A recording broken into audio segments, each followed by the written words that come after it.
And that's why it's getting hot, I can feel the heat. It's too cold, I can feel the street. I'm just trying to make it through the day, not in my head trying to feel the beat. I'm trying to feel the beat. I'm trying to feel the beat. I'm trying to feel the beat. You gotta feel the beat. I'm trying to feel the beat. I just wanna feel the beat. I'm trying to feel the beat.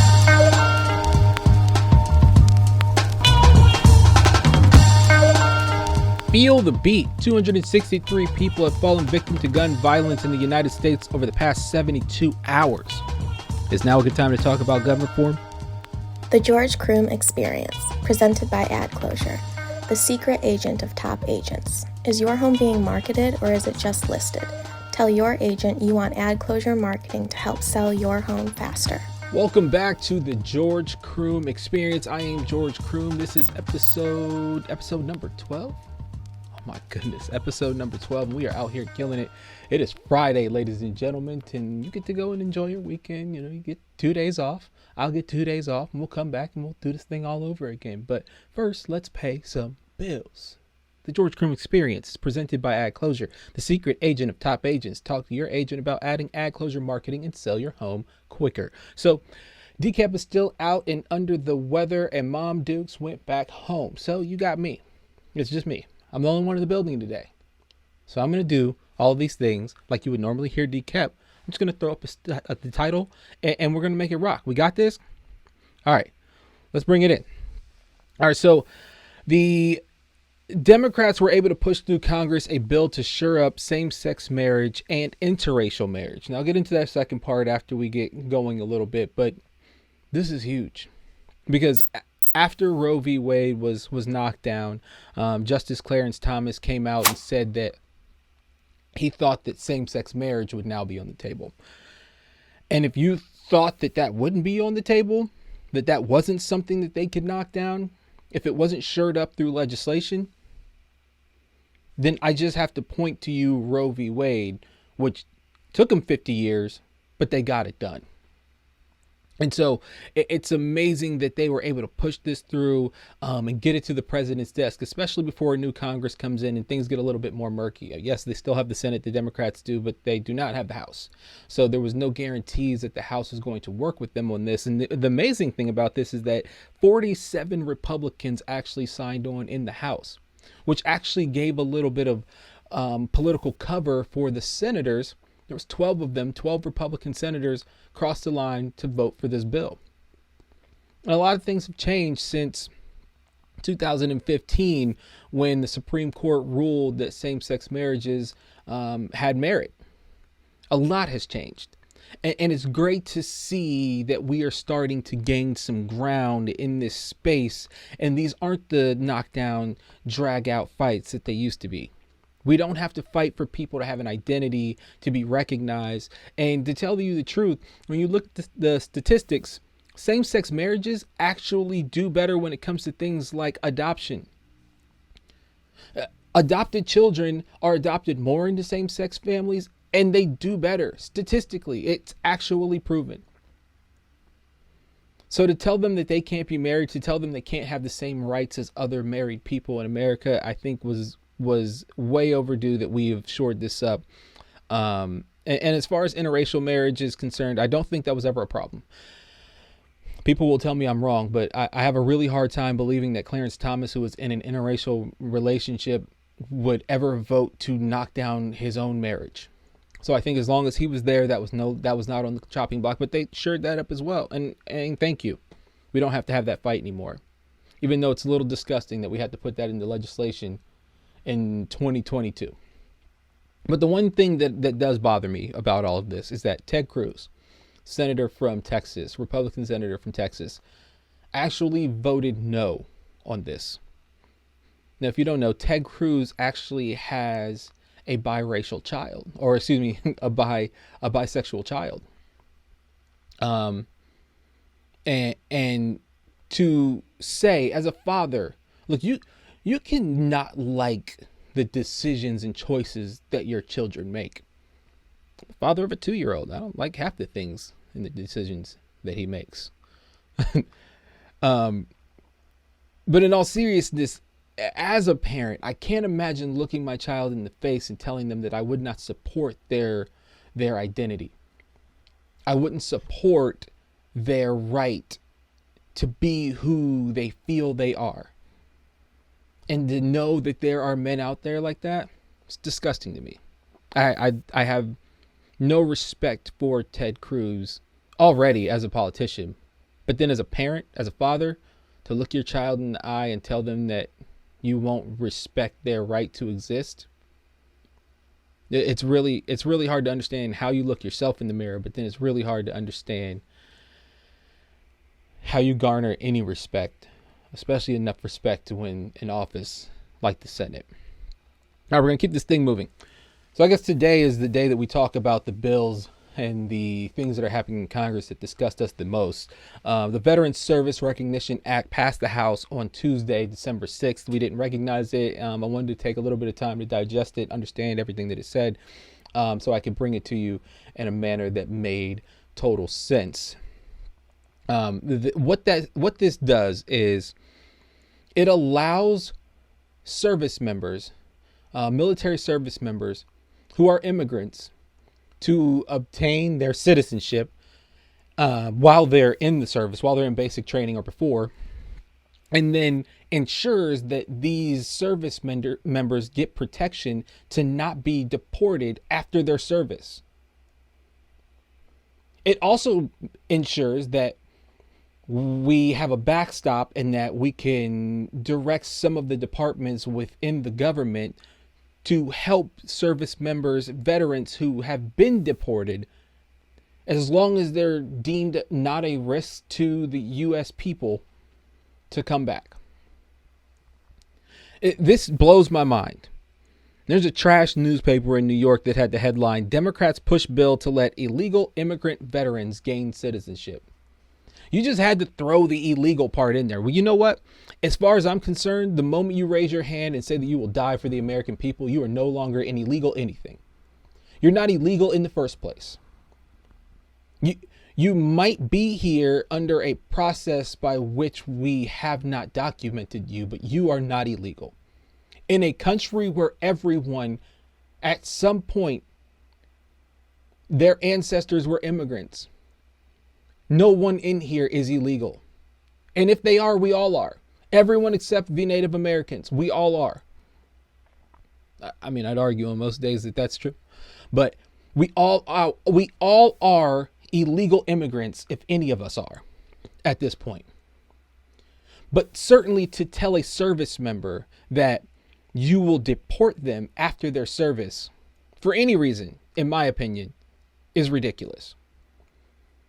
So I want to go through three of the things that this bill actually does, and just highlight a few of those very important facts. So we're going to pull up a screen right here, back there. Okay, so first, this directs the Department of Homeland Security and the Department of Defense to implement a program that allows non-citizen service members to file for naturalization during basic training.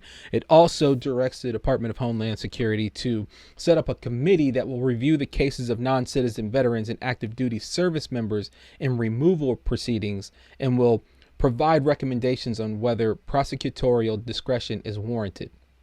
We're talking about active duty service members who are on the list to be deported.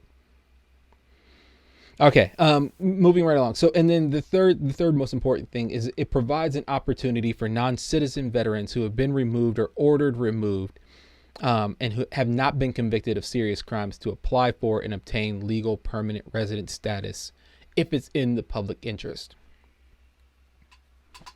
I just don't understand how the U.S. government, how anyone in a role that deports people, anyone in a role that goes to pick them up could tell themselves that this is okay as they walk up to the door of a person that is a known veteran and tell them it is time for you to go. 45,000 people in the armed services, over 45,000 people in the armed services are immigrants. 45,000. Not to mention that non-citizen veterans get deported daily for committing crimes, and a lot of these crimes are committed because of mental health issues that they developed in service. that are not being taken care of. I can't even imagine if we started deporting all of the veterans who commit crimes after service, who have mental health illnesses that are not being taken care of, whether they're in service or out of service. There's so many of them. I work with organizations like Stop Soldier Suicide and others.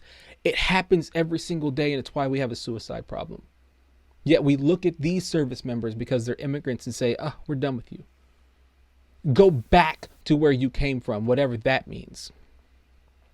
These people raised their hand. These people were willing to die for the flag.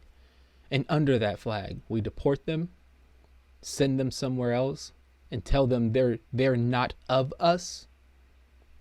Then who is? There's a lot of people that have never put the uniform on who are shit for Americans. We'll be right back. G1 Commercial is a proud sponsor of the George Croom Experience.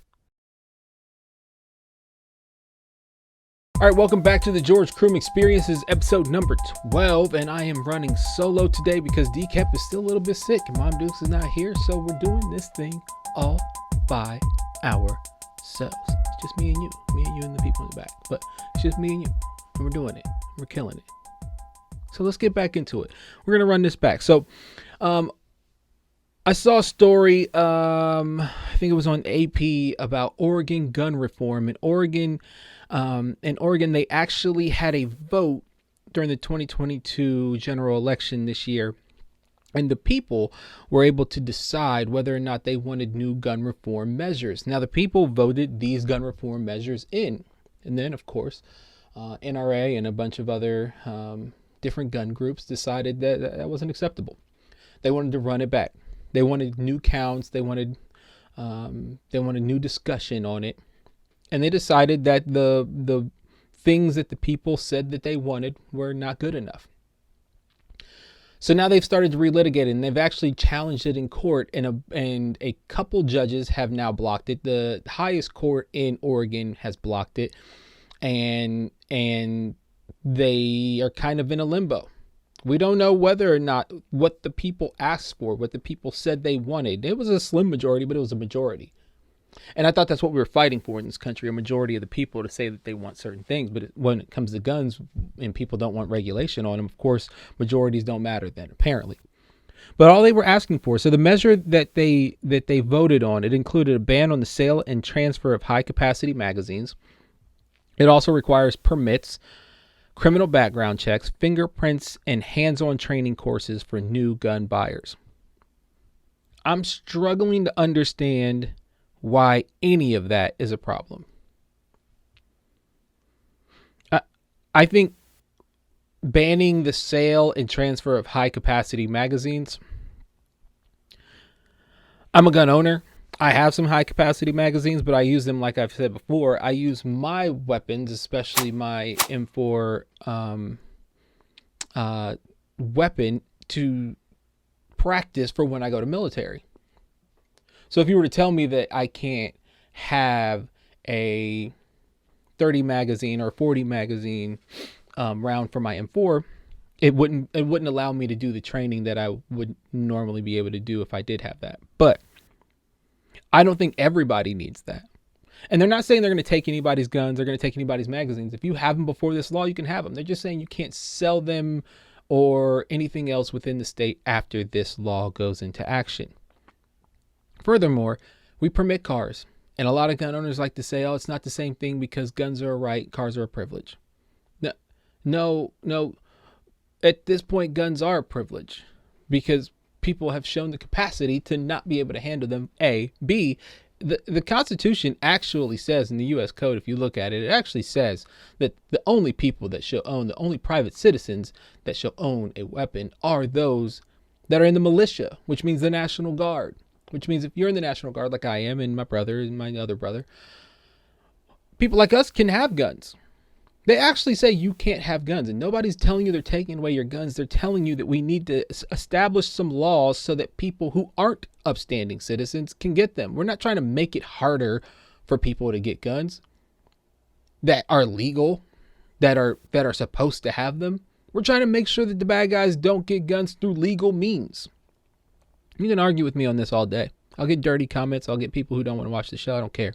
I'm a gun owner, and I'm telling you right now, we need gun reform. And the fact that everybody continues to fight this while we have people dying in the street. I'm not even talking about the mass murders. I'm talking about the fact that a 9th grader got shot in D.C. yesterday. A couple people got shot while they were waiting for their train at a metro station at the Benning Road metro station in DC.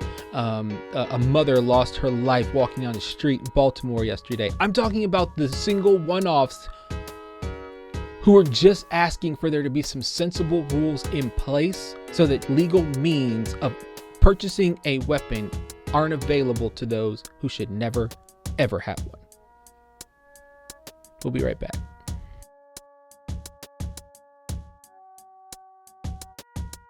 What is an asset-based lending philosophy? An asset-based lending philosophy focuses on assets instead of income. Let me explain. A traditional mortgage requires the borrower to prove they make enough income to cover their mortgage payment and all other debts. The amount of your income used to pay your debt is limited to somewhere around 50%. This means that if your debt is greater than the maximum debt-to-income ratio, your loan is denied. An asset-based loan doesn't use your income to qualify. It uses the property securing the loan and its ability to generate cash flow or appreciation as the primary qualifier. In a nutshell, G1 Commercial Mortgage is a bank alternative mortgage finance company for real estate investors. If you get denied by a bank or do not want to go through the traditional bank underwriting process, give us a call. We got a few positions already taken care of because I'm bringing my luggage with me. And it's Louis. Okay. It ain't gonna be no more of the mess that these wonderful fans, the student body, and some of your parents have put up with for probably 2 decades now. I'm coming. And when I get here, it's gonna be changed. I absolutely love that clip of Deion Sanders. Welcome back to the George Croom Experience. Look, Deion Sanders, we're going to talk about him a lot because he's intriguing. Finally, we have a college coach who actually moves the needle a little bit, makes people want to actually talk about them, be excited about them. He's prime time. There's a reason we call him prime time. And he's one of the best Dallas Cowboys to ever lace it up and throw the helmet on. So I love Prime. And I love Prime as a coach, so I'm going to continue talking about him. But he this week hired Alabama's safeties coach, Charles Kelly, to be his defensive coordinator. So he's pulling in top talent. Look, if you coached on Saban's staff in Alabama, no matter if you're a coordinator or not, whether you're just a position coach like this guy was, you are top notch. You are ready to rock. You are ready for the deal. And I'm happy that Deion was able to pull in that caliber of coach to work on his staff. But what he said to these kids, I don't think that we should take it for him being mean to them. When he tells them, jump in the portal, get out, it's time to get out of here. I'm cleaning out the riffraff. I'm bringing in my own bags and they're Louis Vuitton, so there might not be space for you here. I believe that the university has an obligation, because they are in some respects still children, to provide 2 things. 1, room and board. 2, safety. And if you want to pile on, the other one is an obvious one, and education, which is what they came there for. Those are the 3 things that the university is required to offer these student athletes. But they are also grown-ups at this point, especially in the world of NIL, where they've asked for the ability to be paid for what they do. And they say that the university's been taking their money and making money, and they haven't been making it. In the world of NIL, if Deion Sanders comes in there and his job is on the line every single day, every single play, he should be able to look at people that control that and say, if you're not working for me, you won't be working for me. Because his job is tied to your performance. And if you want to be treated like an adult in that aspect, well, welcome to adulthood. Because it's not going to always be a person that's standing there that says, you know what? You've tried hard. Sometimes you try hard it doesn't matter. Nobody cares that you tried hard. But you get a guy like Dion that comes in there and says, you try hard, you work hard, you could stay here.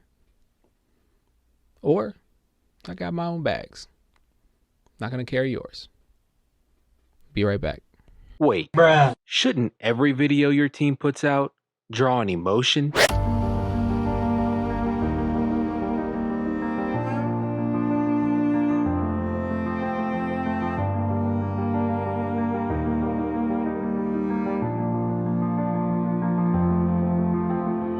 Take the viewer on a journey.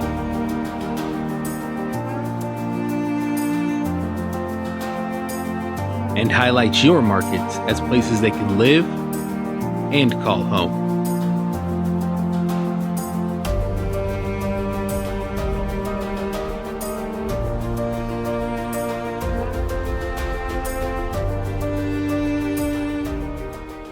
We the people, in order to form a more perfect union. See, the preamble of the Constitution got it right in that respect. It didn't say we the people in order to codify and validate our perceived perfections. Its words symbolize right up front that there was always going to be more work to do. City councils, lobbyists, and congressional leaders alike seem to forget at times that the perfection of our union requires courage, strength, but most importantly, a touch of integrity. Taking the will of the people and changing it to fit your power narrative is none of those traits. Angling for the job that you'll have after your term or how many of your friends you can satisfy is none of those traits. See, we the people actually means you too. Most people seemingly forget that they're in the positions they serve as a representative of the people, not a deterrent to the formation of the more perfect union their constituents crave. I hope that as we continue to discuss and debate about who we want to be as a country, we consider that we are first imperfect and striving for that unattainable, yet worthy goal of the perfections we lack. Be good to each other. See you on Monday.